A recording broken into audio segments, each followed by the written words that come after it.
nom du Père, et du Fils, et du Saint-Esprit. Amen. Esprit de Dieu, tu es Seigneur. C'est toi qui règnes sur nos cœurs. Ton souffle saint donne la vie. Ton feu d'amour nous purifie. Viens, Esprit de sainteté. Viens, Esprit de vérité. Viens, Esprit de charité. Viens nous recréer. Amen. Évangile de Jésus-Christ selon saint Jean. En ce temps-là, de nouveau des Juifs prirent des pierres pour lapider Jésus. Celui-ci reprit la parole. J'ai multiplié sous vos yeux les œuvres bonnes qui viennent du Père. Pour laquelle de ces œuvres voulez-vous me lapider? Il lui répondit, ce n'est pas pour une œuvre bonne que nous voulons te lapider, mais c'est pour un blasphème. Tu n'es qu'un homme et tu te fais Dieu. Jésus leur répliqua, n'est-il pas écrit dans votre loi, j'ai dit, vous êtes des dieux. Elle les appelle donc des dieux, ceux à qui la parole de Dieu s'adressait, et l'écriture ne peut pas être abolie.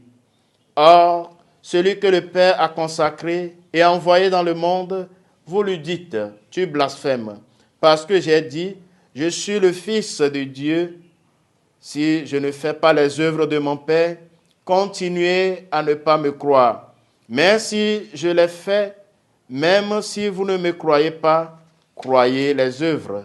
Ainsi vous reconnaîtrez et de plus en plus que le Père est en moi et moi dans le Père. Eux cherchaient de nouveau à l'arrêter, mais il échappa à leurs mains. Il repartit de l'autre côté du Jourdain, à l'endroit où au début Jean baptisait, et il y demeura. Beaucoup vinrent à lui en déclarant, Jean n'a pas accompli de signe, mais tout ce que Jean a dit de celui-ci était vrai. Et là, beaucoup crurent en lui. Acclamons la parole de Dieu.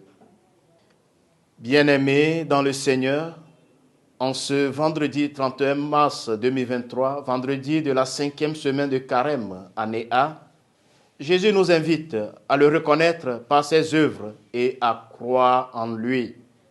Le reconnaître comme étant le Messie, celui qui nous réconcilie avec Dieu, qui nous unit de nouveau avec Dieu, qui nous fait entrer dans sa vie, la vraie vie.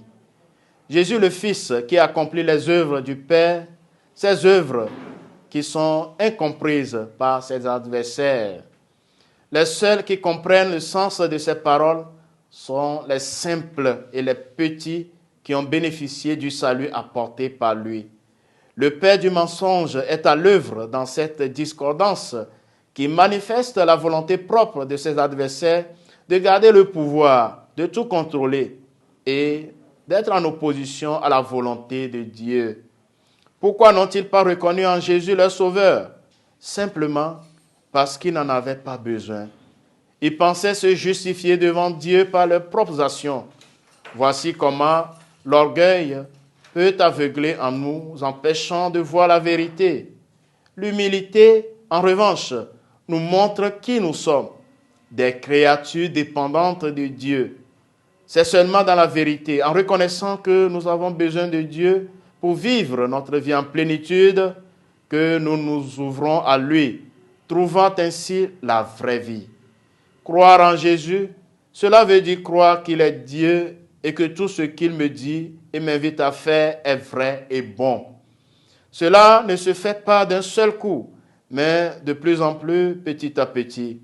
C'est en croyant à sa parole et donc à l'appliquant que je reconnaîtrai que c'est un chemin qui mène à la vie, que c'est un chemin de bonheur. Bien-aimés dans le Seigneur, demandons à notre Seigneur Jésus-Christ la grâce de continuer de croire en lui malgré les tempêtes de notre vie. Le Seigneur soit avec vous. Que Dieu Tout-Puissant vous bénisse, le Père et le Fils et le Saint-Esprit. Amen.